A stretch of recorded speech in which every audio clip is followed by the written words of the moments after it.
Hello everybody, this is Terry Jeanette with the Tapping Flamingo. I don't know if you remember, but in June of 2021's Bargain Bead Box subscription unboxing, I received some of these, 5 of them I believe it was altogether, and they were just all messed up.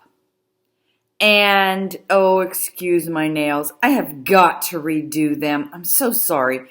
I just got back from a long trip and been trying to catch up on things and haven't done my nails, and I just now seeing these just realized that.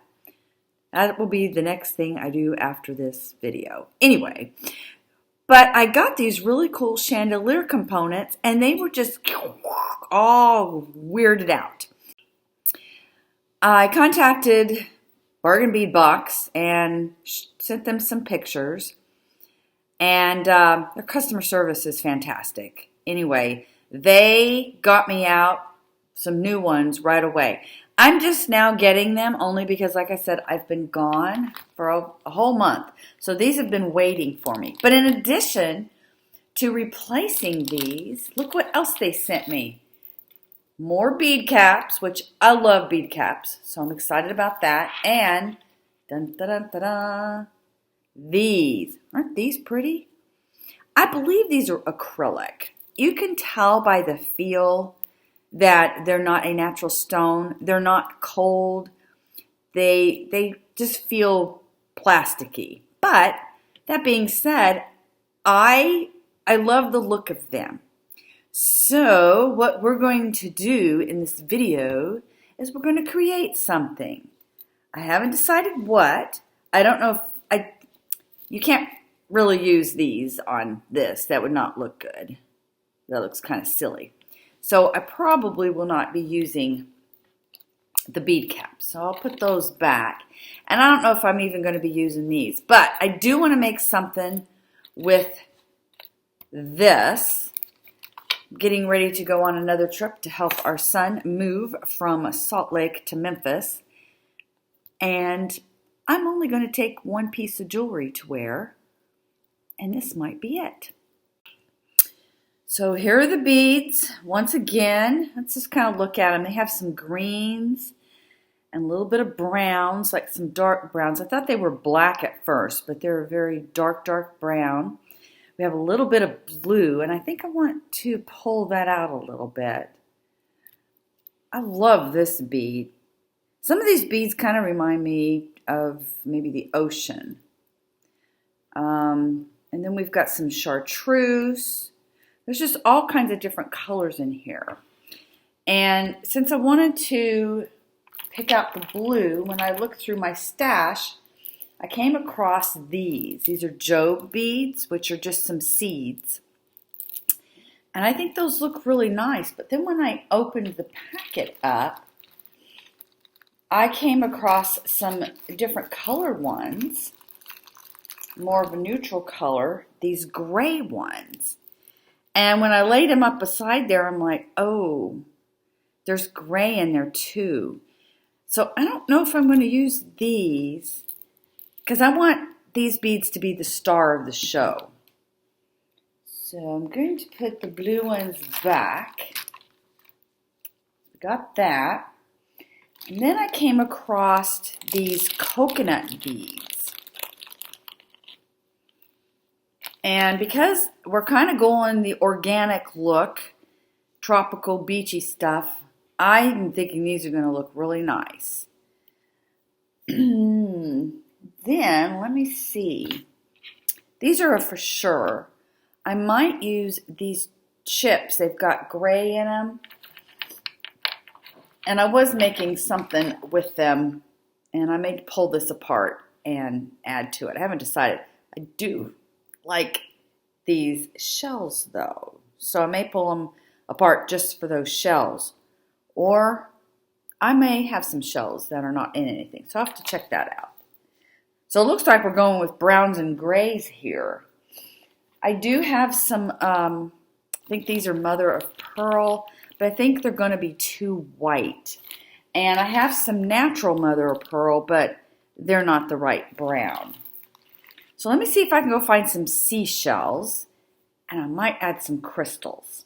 So I found these tiny little shells in my stash. They're going to be perfect. And while I was digging around, I found that I had one more of these left. They came from a Potomac Bead subscription box a few months ago. And then as far as crystals, these I got in Puerto Rico a few years back, and they're a light blue and green. So there is my bead soup now to create. So this is what I have so far. A little bit about my thought process. Of course, we want this to be in the middle. And I usually like to do the focal not just a little tiny bead, but to come out a little bit further. So from here to here is all the focal. And what I did is I took this bead and then the two Joe beads on either side with crystals on either side, and then the little shells and another crystal. And then I started just every other one with the coconut bead and the acrylic beads, just every other one until I ran out of beads. So now I've got to finish it up. I could stop there and just put a chain, but I wanted more stuff.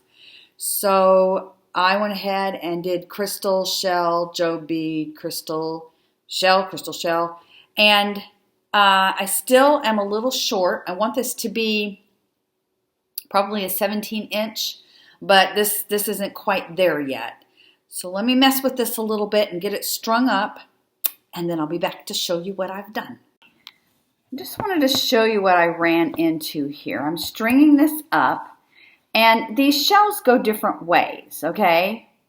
So when you use the shells in a piece like this, you want to make sure that on one side they go one way, but on the other side they're going to go the other way. Stringing these up, threading them through the fat end to the skinny end was not a problem. But I'm finding it difficult to thread it from the skinny end. For some reason, it won't thread it. I can't get it to go up. So they're going to wind up being all facing that way, and I don't like that. If I was only doing a necklace of these, that would be fine. But since I want them this way and it won't let me thread them that way, I'm going to have to figure out what plan B is. I came across these puka beads that somebody gave me a long time ago when they went to Hawaii. I think she's actually had these since probably the 70s. And they were sitting in her stash of crafts, and she knew I liked to bead. And so she says, I'm either going to throw these away or you take them. So I took them. But let's see what's in here. It's all kinds of an assortment of fun stuff. But I'm not for sure it's really the look I want. But I don't know if the look I want is possible. So, and I also have, here they are. I also have these. Still not the look I want, but this is probably going to be what I use. So let me do some playing around and stay tuned for plan B. All right, here it is, all finished. Let me take you on a tour. It winds up being probably about 17 inches. I just took this focal in the middle and then flanked it with these discs that are made of mother of pearl. And then here are the acrylic beads. I've got a crystal, coconut bead, and then the acrylic bead, coconut bead, acrylic bead, until I ran out of the acrylic beads. Ended with a coconut bead, and then I started with the crystals and the Joe beads, ending with these really pretty chips, and I think they're agates. And then I just have a lobster claw clasp, and it actually looks good as a standalone piece or a stack piece. And this is what it looks like on. I actually layered it with another necklace that I plan to wear on my trip. This is a piece of sea glass that a friend of mine brought back to me from Massachusetts. She found it on the beach there, and I just wired it up and I hang it on an existing sterling silver necklace I have. I think these look really good together. Very pleased with it. I hope you enjoyed my video. Leave me a comment. Tell me what you think. If you haven't already, subscribe to my channel. Give me a thumbs up. Mostly though, I hope you all have a fantastically wonderful day. This is Terry Jeanette with the Tapping Flamingo signing out for now. Bye-bye.